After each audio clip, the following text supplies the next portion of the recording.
This episode is brought to you by the Godfather Foundation. It was created to break the cycle. They want to empower parents and families by providing them with the tools and resources they need to be successful in recovery.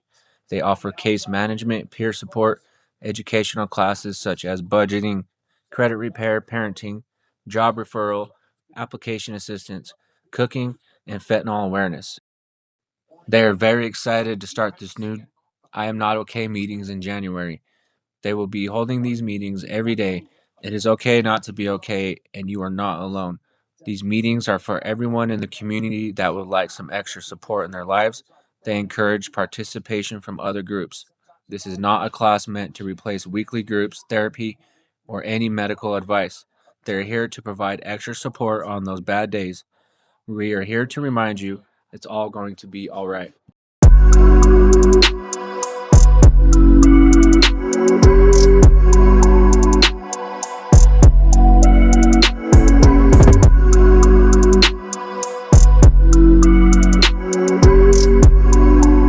Welcome back to another episode of Evolve and Prosper, where we are facilitating growth and speaking on what it takes to overcome.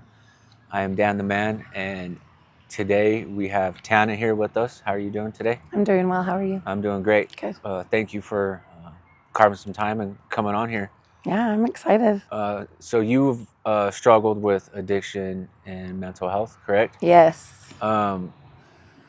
Before we get into that, can you take me back and kind of just speak on, where you're from, where you grew up, and kind of that dynamic? Yeah, absolutely. So I was born and raised in South Ogden, and I went to Bonneville High, graduated from Two Rivers. I went to Two Rivers too. You did? What year did you graduate? I was supposed to graduate in 08. Okay, so like 07 to 08 is when I went to Two Rivers. Okay, so I graduated in 2005, and unfortunately I didn't have enough at Bonneville to make it, but at Two Rivers it was the first year that it was open, and I was actually the valedictorian. I was able to speak at my senior graduation. That's dope. So that's not often that I get to share that. That's cool. Throughout high school, like in school in general, like I got shit grades all the time.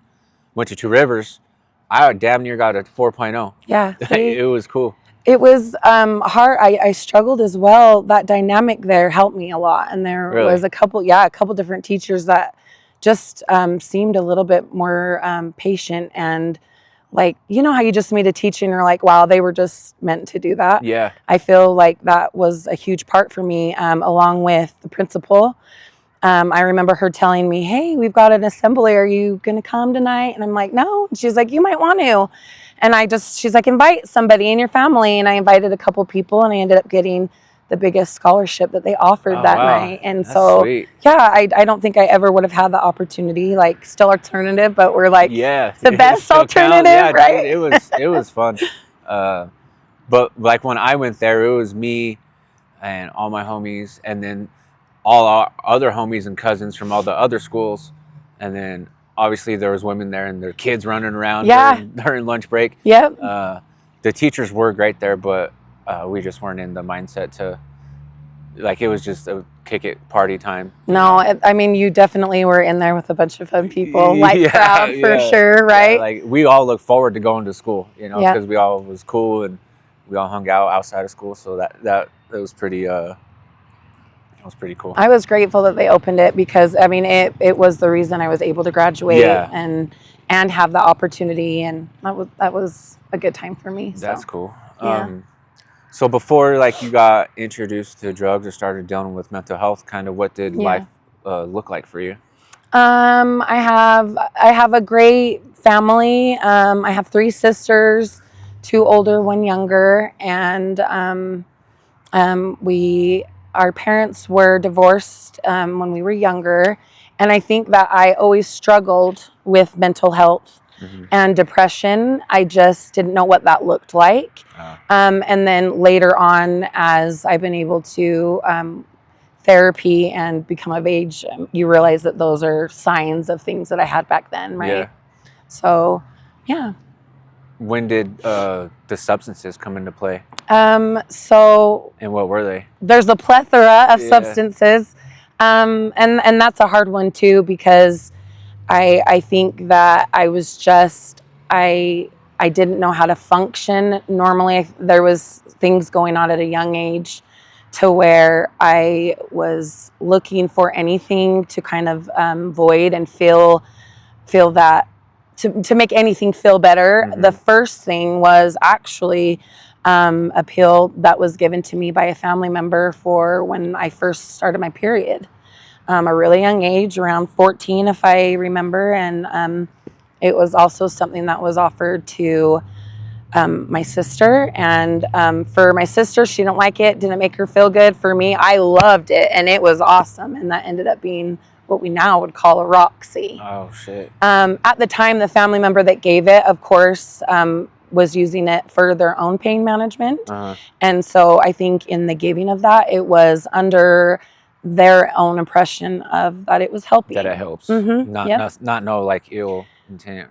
Well, we didn't know what that was going to be, right? I mean, I feel like our age group was a whole pandemic and an epidemic of the Oxycontin, the Roxy, and kind of like that. And then evolved into heroin. Absolutely. Yeah. And I think that that's honestly kind of where we're at now, right? Yeah. And so first it was the pill, and that wasn't something that I always had accessible to me. That was my first taste of, wow, like it wasn't even a euphoric feeling as much as it was, I feel normal. Calming feeling. Yeah. Yeah. And I think that was just something just a little bit in my head that I knew that was in there, and something that I often tried to find. And the next would have been alcohol. Yeah. And then after alcohol was alcohol and cocaine. And I never messed around with heroin or methamphetamines, but I mean, just everything synthetic. Yeah. That would have been. Yeah. So other prescription. Than that. Yep. Yeah. And then even I struggled with prescription medication, and that was another thing that when I was finally of age and I was able to go to the doctor, I had a family member that helped me get on a particular medication that I would later abuse even under my prescription. It was extremely over prescribed to me, and it was something that I almost in my head justified that it's prescribed. Yeah, because it was mine, and a doctor told me I needed it, and it helps me, and then that just caused a whole nother slew of problems. Yeah, it just started spiraling. Yeah, absolutely. Yeah. What was it? Do you mind sharing? It was alprazolam. Oh, okay. It was Xanax, and it was something. Okay, so back in the day, oh my goodness, I had like, I think it was like 120 or something. I do have, my my therapies and my things that I take now, and there's 15 of those in a month, and that's like as needed, and that's something that I've had to kind of relearn. It's something that I actually can benefit and need, but I abused it, and it took me a long time to learn how to use that in a correct manner. How did you do that? So, walk me through that mindset shift. Okay, so back in the days, there wasn't that mindset shift, but older, it was a sense of, it didn't give me that same feeling. I didn't get that rush. I didn't get that euphoric feeling. And it was more of like a tired and needed it. And then that's where you kind of feel like your body needed that in that way. Yeah. So I went to doctor's appointments after that. I mean, even being clean and sober and saying I have a problem with this medication.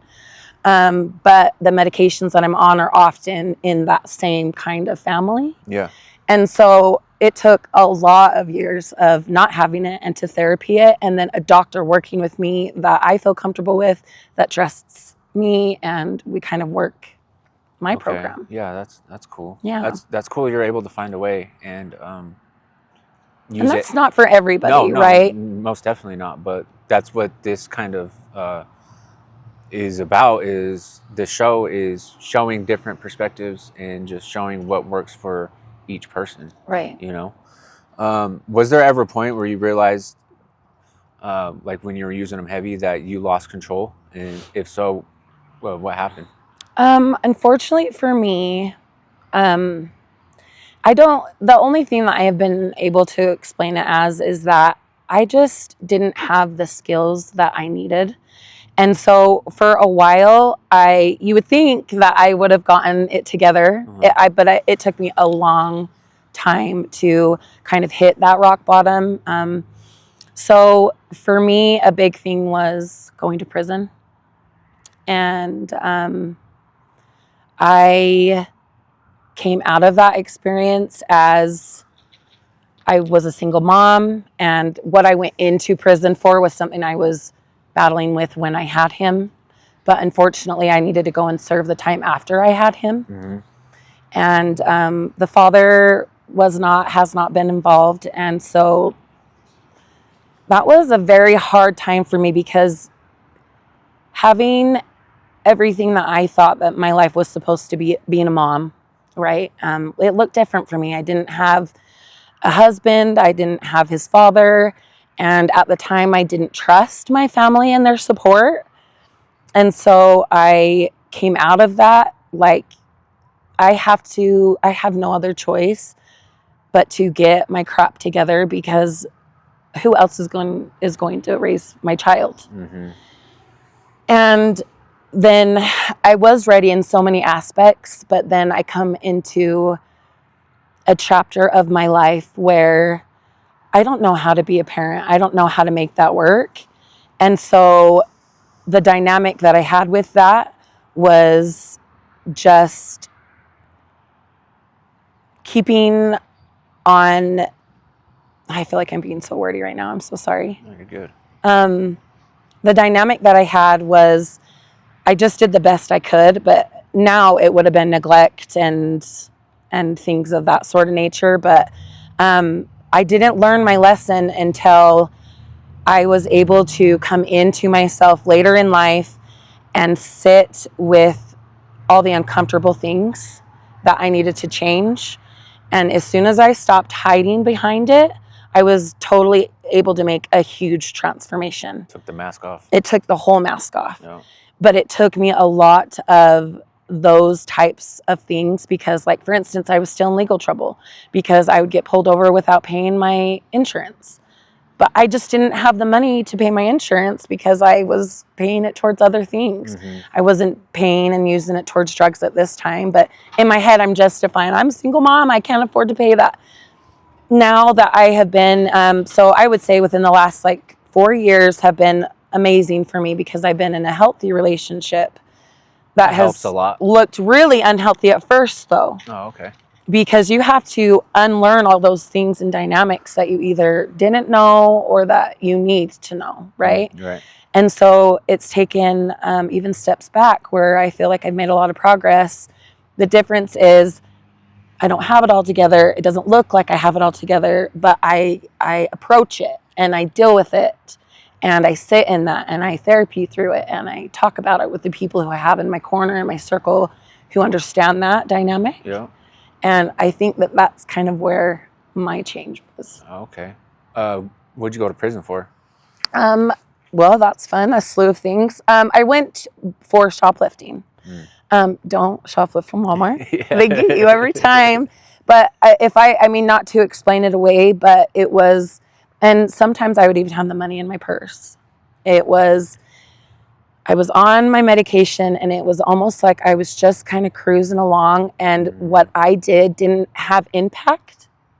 And sometimes I wouldn't even be like, I did that, until I was sober and I was like, I did that. It's just totally not who I want to be, who I wanted to be. It's not a characteristic of people who knew me would think that that is something that I would ever do. Mm-hmm. And for a long time, it was so messy for me. It's so embarrassing for me. I felt so much shame, and I hid. And I think that is where a lot of what I want to help people with is that in those moments where all you want to do is hide because of that shame, when you learn that and you learn how to move on from that dynamic, it becomes so powerful, because then it's not the gossip behind your back. It's not what people are saying. It's, hey, yeah, this is what I did. This is where I'm at. And then you not making those same mistakes in the future is kind of what helps other people to understand that as well. Well, and that's powerful for an individual to do, to recognize and to kind of have that self-awareness, to develop that self-awareness, to recognize that, and like we've been saying, taking the mask off and being able to just deal with situations without numbing or running away from it. Right. So that's awesome. Was there something you did during that time? I mean, you kind of spoke on it. That doesn't align with who you truly are? Oh man. I told you I didn't want to get emotional. So many things. And the reason why my biggest thing with sitting with you today is that I, through that, has made me and shaped me who I am. I would say, I mean, the stealing, the not taking care of my bills, not being a good employee, not being reliable, not showing up in life how I wanted. They all look like things that I did, but oh my gosh, if you think about like that root cause, wasn't there something else going on, you know?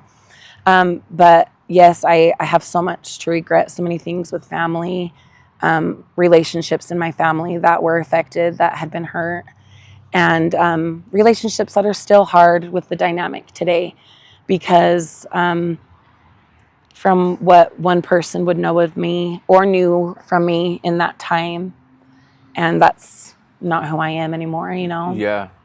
So have you forgiven yourself? Have you tried making amends to those or not just amends, but repairing those relationships?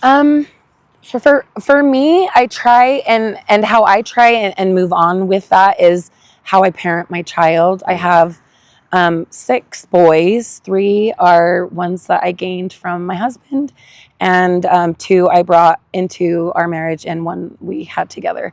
And so with my 14, well, he's 14 tomorrow, Tate, this guy. Yeah, we'll get into that. Yeah, he it's been the coolest thing to be able to relate and be like, hey, I actually can tell you firsthand about that. You know, he's seen the different dynamics. That is cool. Like you're able to give him the perspective of the community or whatever that he's trying to help. Yeah. That's awesome. Yeah, absolutely. But as far as me forgiving myself, I try every day still.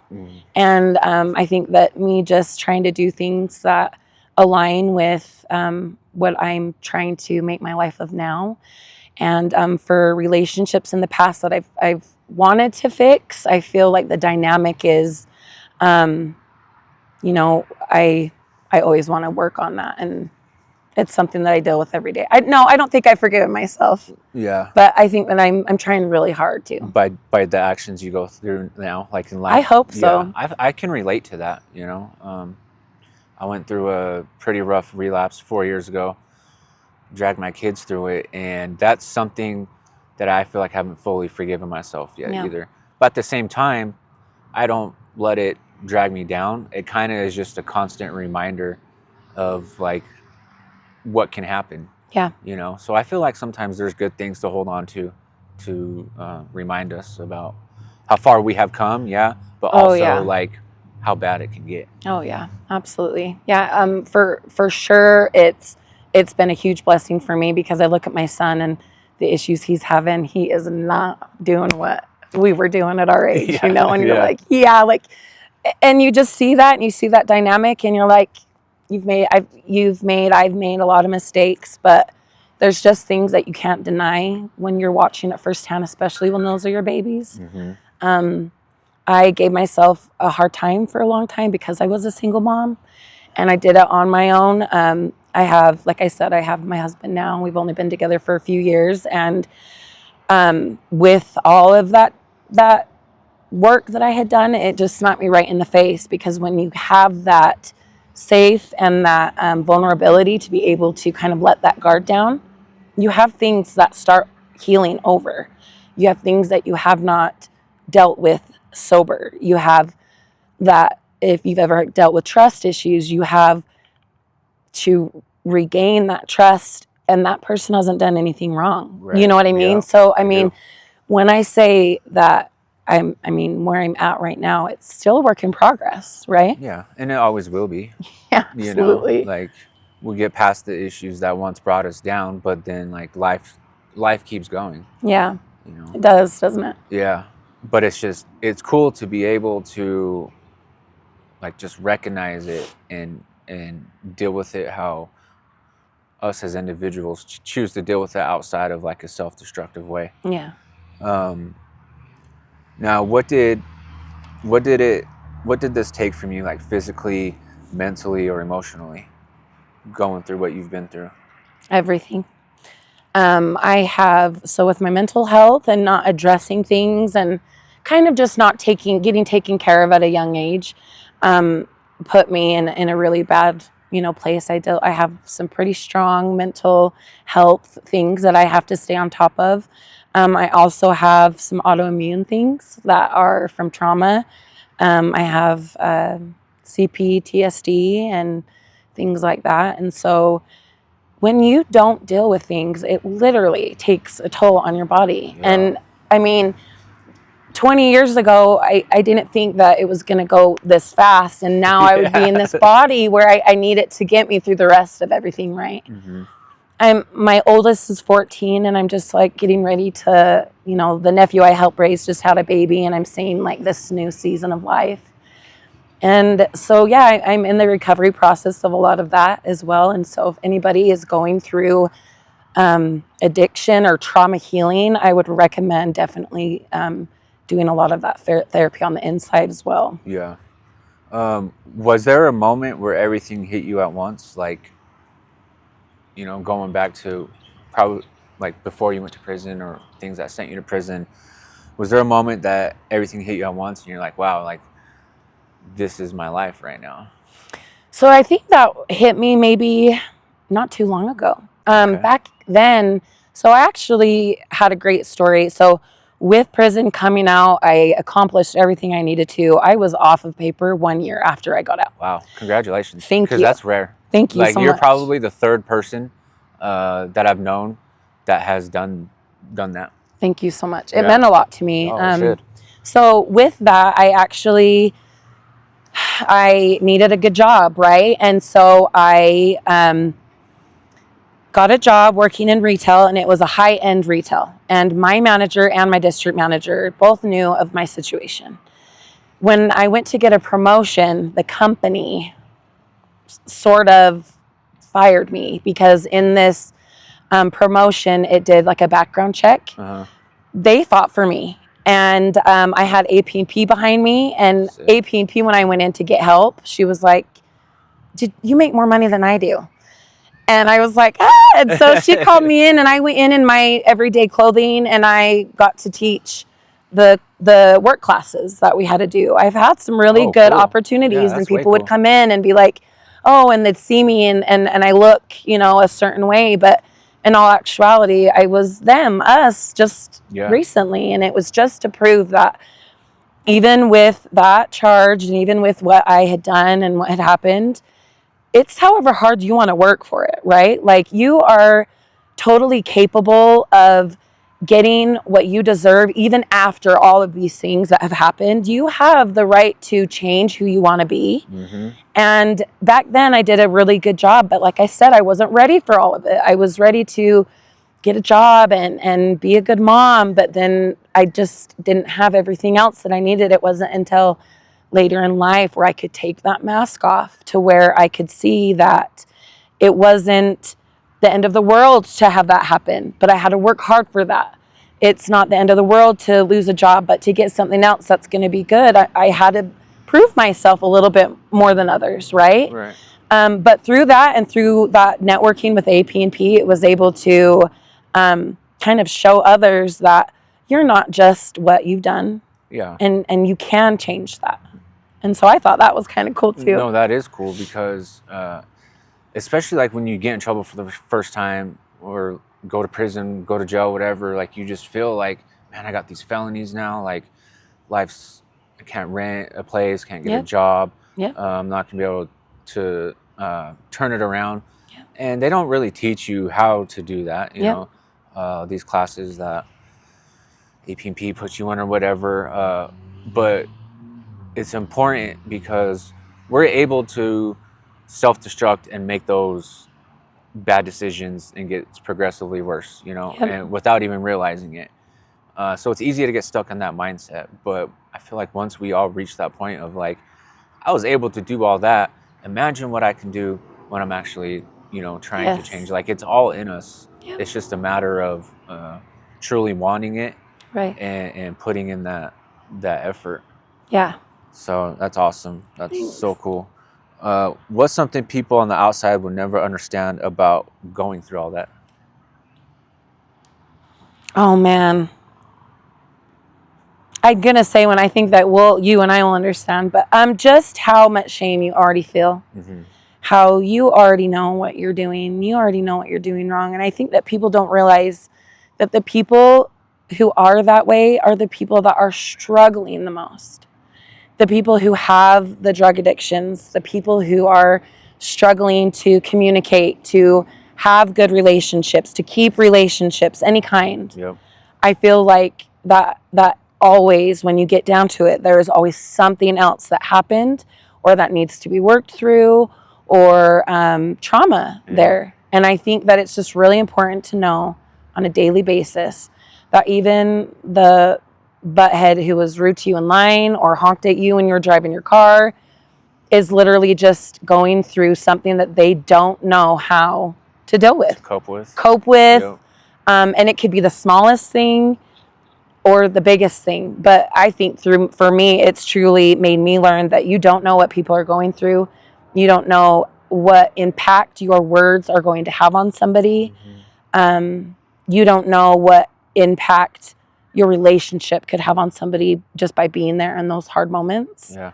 And I just think, if anything, it's just made me more empathetic. I think that has been a huge thing for me to learn. Yeah, that I can relate to that too. There was, oh man, from like 25 to 31 or so. Didn't touch heroin, didn't relapse, but I was on prescription meds as well. Yeah. And I would see people like getting high around their kids, or hear about it, whatever. And I would be like, man, I don't understand that. Like, you have children. Why would you do something like that? Yeah. Well, fast forward around 31, 32, ended up relapsing on amphetamines and was full force getting high while the kids are home, while they're at school, And so since then, like, I've developed a lot of empathy for people in those situations, because once you make that decision to start using again, like, everything else is out the window, right.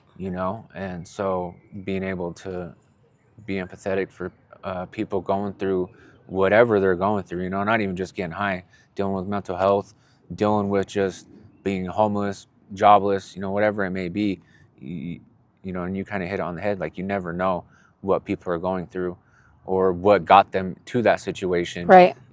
And it may not look like it, but they're doing the best that they can with what they know. Right. And I think it's really important to make sure that people understand nobody is wanting to be a drug addict. No. Nobody is wanting to not show up for their children. Nobody's wanting to hurt their parents, hurt their family, not follow through, not be a good friend.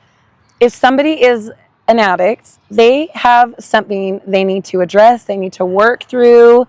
And unfortunately, some of us are able to, and some of us are not. Some of us have more support than others. Some of us have more resources than others. And honestly, it's just the luck of the draw sometimes. Yep.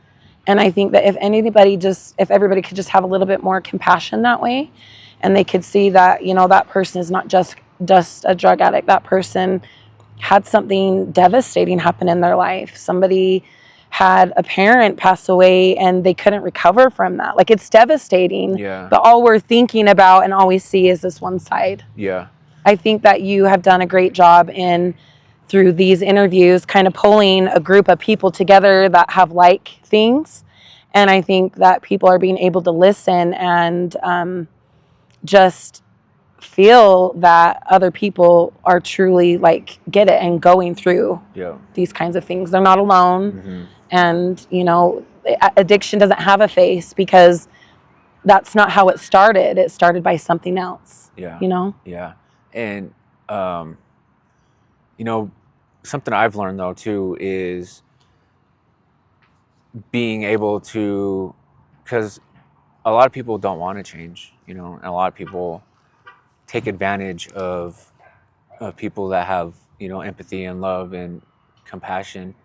So being able to also have that for people, but also kind of protecting your peace at the same time, Yeah. you know, Mm-hmm. is important too.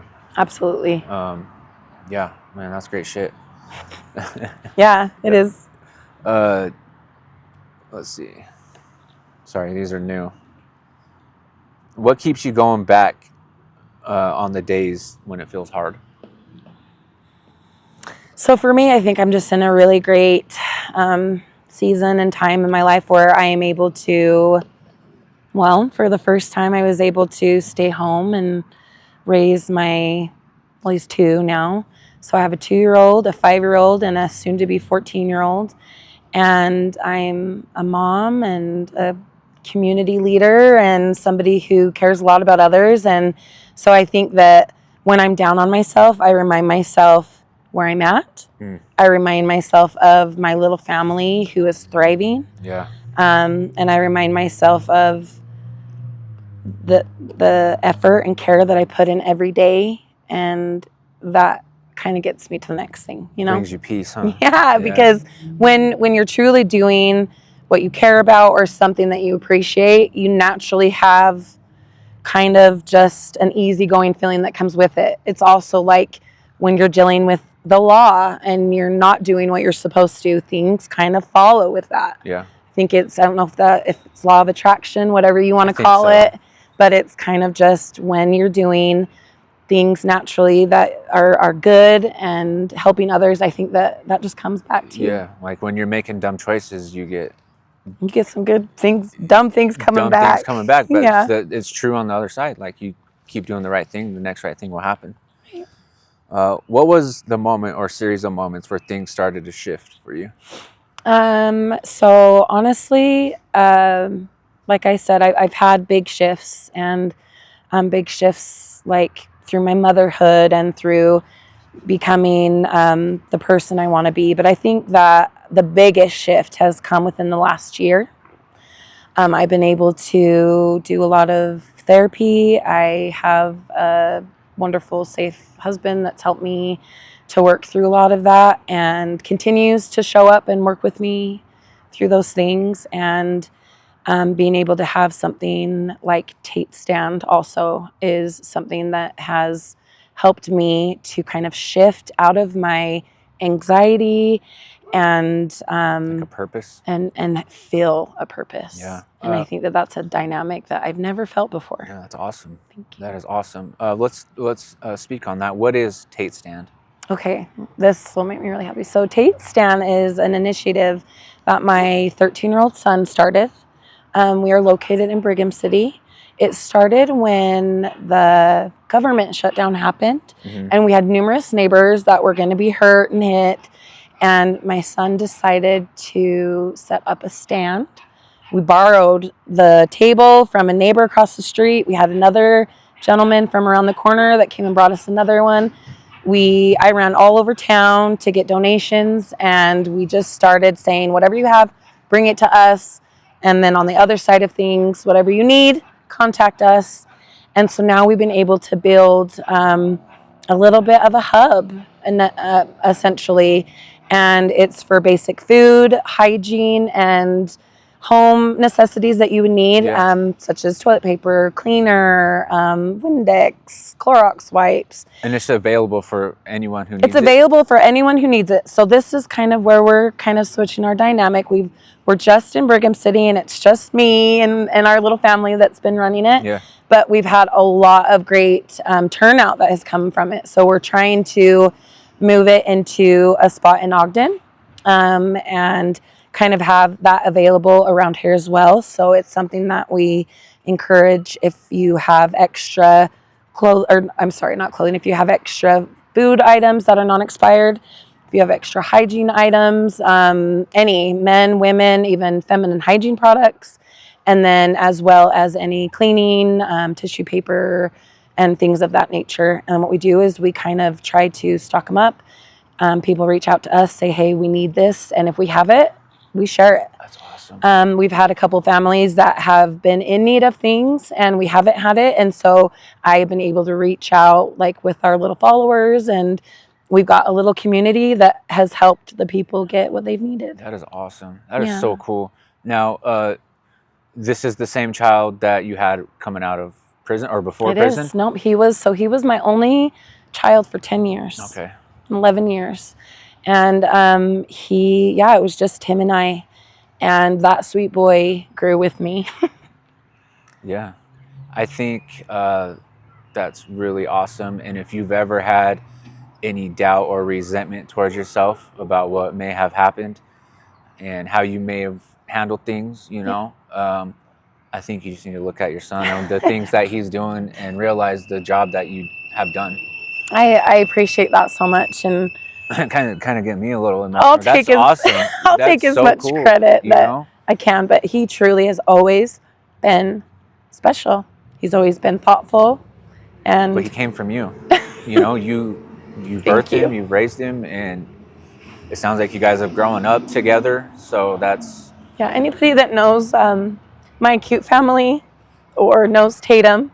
It was just Tatum's always been my little sidekick. Yeah. And where I've worked in this community, a lot of people know me, know Tatum, and he's amazing. He's always been that way. And I hope that this is something special that he can look back on and just see how he showed up for others. And most definitely. Just being, what an absolute example. Better than maybe some of the other examples we have nowadays. Yeah, but like at a critical age in his life where he's becoming a young man, you know, to have that awareness and that heart and compassion at that age he's going to be a great man one day. And thank you so much. It starts with his mama. Thank you. Yeah. I appreciate that. If someone is where you once were, what would you say to them right now? Oh man, this is such a good question. Don't sit in your shame. Don't hide, don't minimalize what has happened. Just face it head on. And if you need people to understand, there are people around in the community that you can reach out to. There's groups, there are people that are willing to come and sit with you if anything is happening. I just feel like if more people had the resources to navigate a mindset of what you need to move to the next move forward. Yep. Because like I said, not everybody has those resources, but everybody can if we can just keep helping each other, and just to know you're not alone. Because in those moments, I think a lot also with our the culture that follows, the LDS culture, is a lot of that is we keep things hush. We are what we look like. We we embarrass people if we make somebody look bad by doing that. And I think that if we could switch out of that mindset and be there for the people that are not showing up how they want, I think that it would be such judgment free. Oh my gosh, yeah.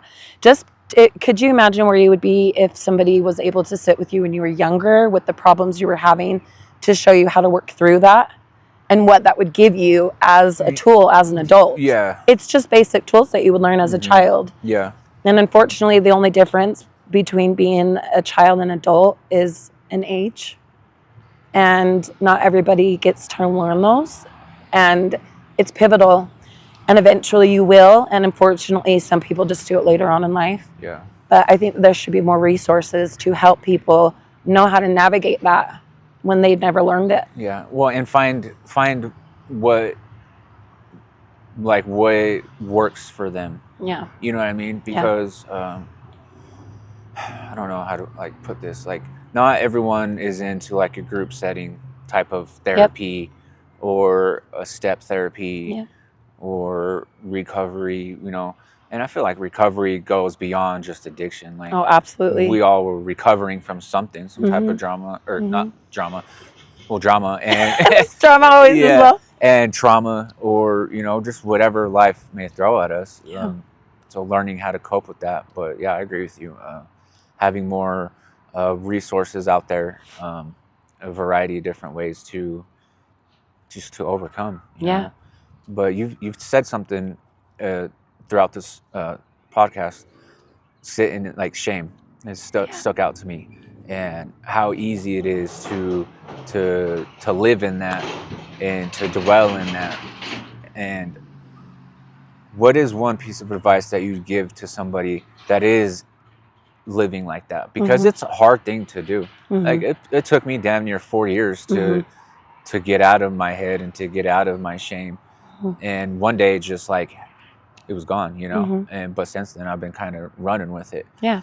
But what's some advice that you would give somebody that don't know where to start when it comes to that?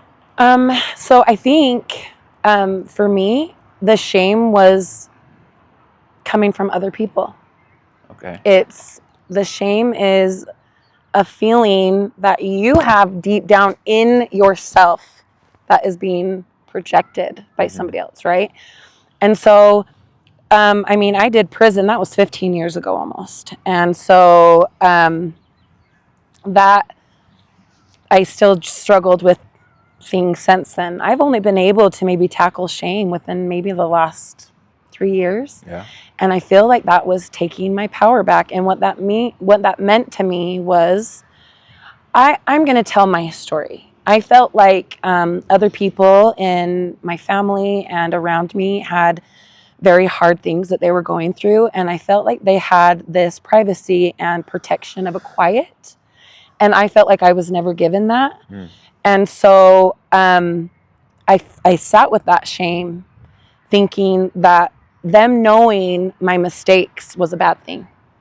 As soon as I was able to switch that in my mind, that I was that person, I did those things, I didn't always show up how I wanted to, and when you take that power back and be the person who gets to get your own message across. I have my own family now. Now I get to teach those things. And I teach through that shame. Like I'm telling my sons, you don't even need to feel that. You don't even need to have that. Where is that coming from? Yeah. Because that was a learned behavior I just had. Yep. So I think that people who are dealing with shame, please do some more therapy, because it truly is just something that you need to address. It's almost like a take your power back. When you in your own mind can convince yourself that you are doing the best you can, and you truly are, like we said, those things start to follow. Yep. So any of those opinions or things that I was worried or am worried about what people think of me or what they're going to say are people who don't have an opinion I should worry about anyways. Yeah. They're people that don't know who I am anymore, because that was a long time ago. This is just now that I'm just being able to share this kind of stuff. Yeah.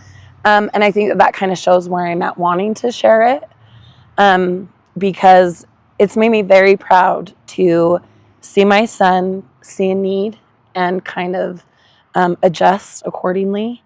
And I know that comes from me falling short sometimes.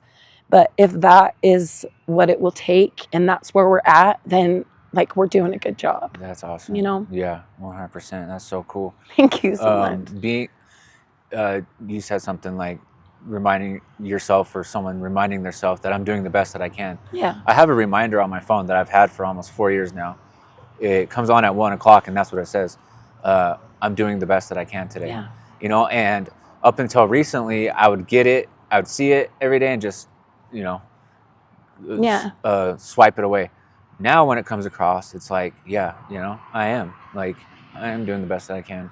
So. And to touch base on that, I also want to make it like, I want to let people know that like just because I'm where I'm at now doesn't mean I don't still struggle with things. Mental health is something I will continue to need to work with. The things that I did when I was younger is going to be a dynamic I will work with my children.